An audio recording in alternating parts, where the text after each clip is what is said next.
महामार्गावरील सिंहगड कॉलेजात सराईत गुन्हेगाराने साथीदारांसह धुडघूस घालत कॉलेजच्या शिपायावर चाकू हल्ला केला।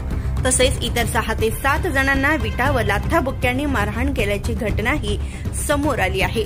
याबाबत पोलिसांकडून मिळालेल्या माहितीनुसार दिनांक 26 सप्टेंबर 2024 रोजी सिंहगड इन्स्टिट्यूट जवळच असलेल्या बोळात राहणारा आरोपी संजय उपाडे याची बहीण व भाऊ यांना सिंहगड कॉलेजमध्ये ते चालवित असलेले कॅन्टीन बंद का करत नाही या कारणावरून महिला हॉस्टेल जवळील आतील मेन गेट जवळ क्रुझर गाडीत 7 ते 8 जण त्याच्या साथीदारासह येऊन फिर्यादीस व महिला सिक्युरिटी गार्ड यांना लाथाबुक्क्यांनी तसेच दगडाने मारहाण केली।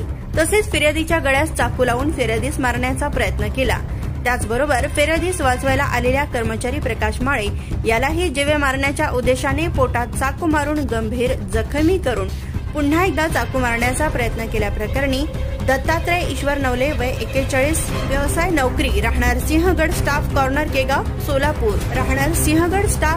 केगाव सोलापूर यांनी दिलेल्या फिर्यादीनुसार संजय उपाडे, श्रीकांत, अमोघ, रोहित, दीपक व अरमान आणि इतर 2 अज्ञात इस्मांवर फौजदार चौडी पोलीस ठाणे येथे गुन्हा दाखल करण्यात आलाय।